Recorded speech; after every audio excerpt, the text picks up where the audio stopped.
Di sini Bu Luli akan menge-share materi ketiga. Kelihatan? Ya.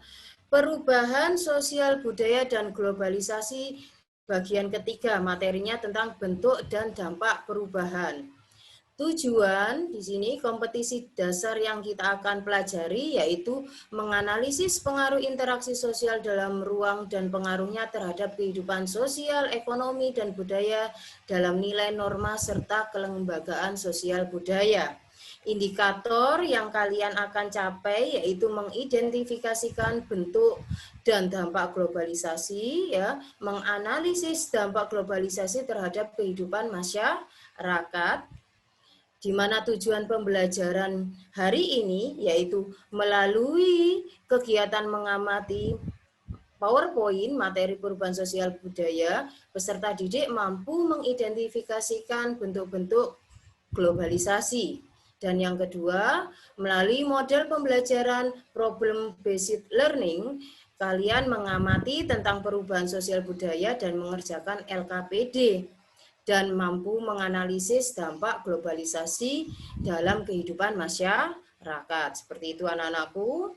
Ini peta konsepnya. Jadi pengertian globalisasi, bentuk-bentuk globalisasi, dampak positif globalisasi, dan dampak negatif globalisasi.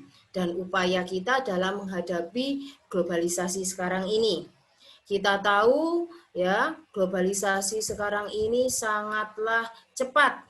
Ya, apa sih pengertian globalisasi itu? Ya, globalisasi artinya adalah proses mendunia, berasal dari kata bola dan dunia, di mana diartikan sebagai apa? Proses mendunia yang menyangkut berbagai bidang kehidupan, baik itu ekonomi, politik, budaya, ya, dan lain sebagainya. Contohnya sekarang ini, ya, akses internet itu masuk dalam globalisasi. Ya, sekarang kalian belajar menggunakan platform Zoom. Tadinya kan tidak ada seperti ini.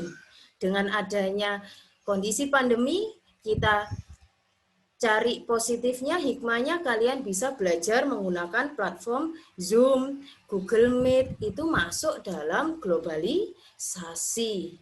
Jadi arus percepatan perkembangan dunia itu cepat, ya.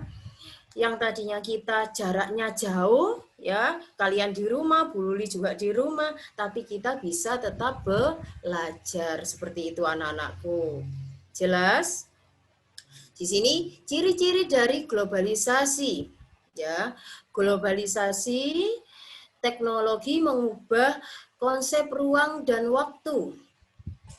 Yang kedua, terjadinya ketergantungan ekonomi sebagai akibat dari perdagangan internasional. Yang ketiga, peningkatan interaksi budaya antar bangsa. Dengan adanya globalisasi, teknologi semakin canggih, mengubah konsep ruang yang tadinya jauh jadi semakin dekat, efisiensi. Kalau dulu surat, ya, kita tanya kabar ke teman itu menggunakan surat. Sekarang ada WhatsApp, ada video call seperti itu. Kan lebih mudah, lebih efisien. Jadi jarak jauh kalian menghubungi nenek kalian di desa cepat tanpa harus kalian ke sana. Jelas anak-anakku? Nah, yang kedua terjadinya ketergantungan ekonomi sehingga antar satu bangsa itu saling bergantung. Indonesia butuh negara lain untuk mengimpor bahan yang tidak ada di Indonesia seperti itu. Sehingga terjadilah peningkatan interaksi budaya antar bangsa. Oke. Kemudian bentuk-bentuk globalisasi. Yang pertama di sini Bu Luli bahas tentang globalisasi ekonomi. Ya. Bentuk globalisasi ekonomi sekarang berdampaknya luas. Sekarang ada aplikasi pembayaran GoPay, M-banking lewat HP, ya. Kita tidak perlu ke bank. Sekarang mencet tombol di HP bisa membayar listrik, PDAM, dan lain-lain. Seperti itu. Jadi globalisasi dalam bidang ekonomi memudahkan apa?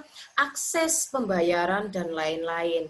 Mau pesen baju lewat online, ada Shopee seperti itu. Jelas? Oke, kita lanjut. Globalisasi bidang budaya. Ya, di sini globalisasi budaya yaitu wilayah budaya satu dapat menerima budaya lain akibat pengaruh globalisasi. Di sini dilihat dari gambar turis-turis dari negara luar datang ke Bali, kemudian mempelajari budaya Bali. Itu masuk dalam globalisasi budaya. Yang ketiga, globalisasi iptek, bentuk globalisasi yang memberikan dampak bidang teknologi. Ya, di sini kalian sudah punya gadget, kalian ketika belajar mengerjakan tugas, kalian bisa mencari informasi lewat gadget kalian. Jadi globalisasi itu kalau kita manfaatkan secara positif itu banyak manfaatnya.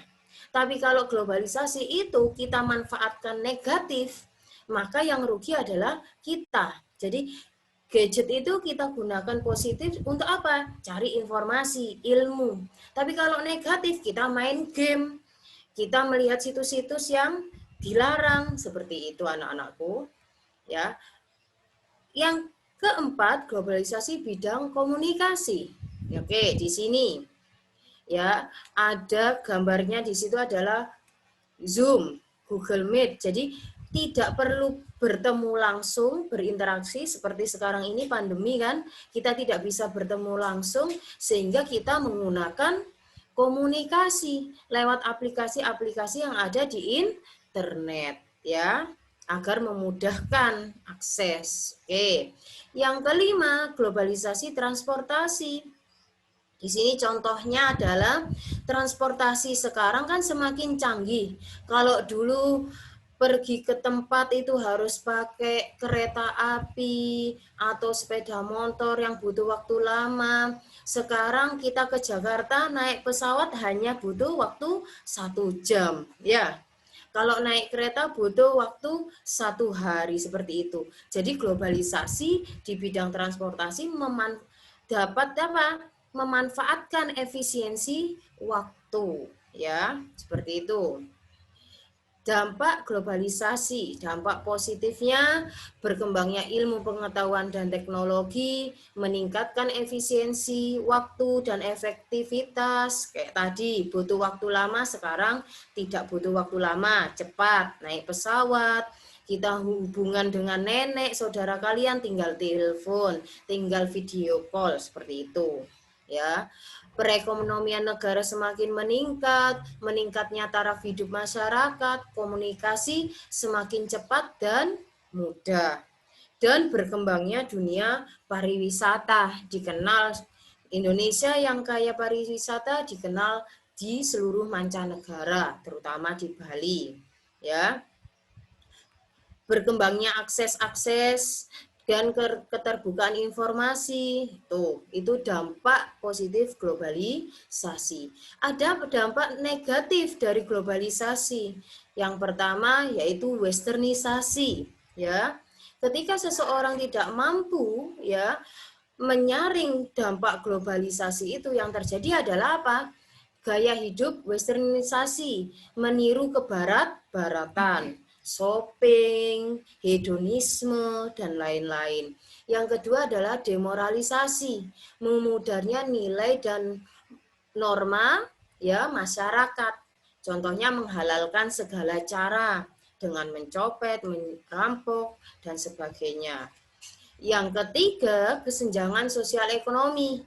Di gambar itu nampak ya ada gedung bertingkat apartemen, di sebelahnya adalah pemukiman kumuh, ya, terjadi kesenjangan ekonomi. Yang keempat, munculnya pabrik-pabrik sehingga menyebabkan kerusakan lingkungan, pencemaran limbah pabrik di sungai, seperti itu. Yang kelima adalah kenakalan remaja atau dikenal sebagai vandalisme, tawuran. ketika anak-anak melihat situs-situs ya, kemudian merasa jagoan, timbullah yang namanya tawuran. Yang keenam, dampak negatif globalisasi adalah semakin bersifat individualisme. Karena merasa tidak butuh orang lain, apa-apa bisa dicari di gadget, sehingga tidak adanya kerjasama dengan orang lain. Seperti itu anak-anakku. Jelas sampai sini materinya?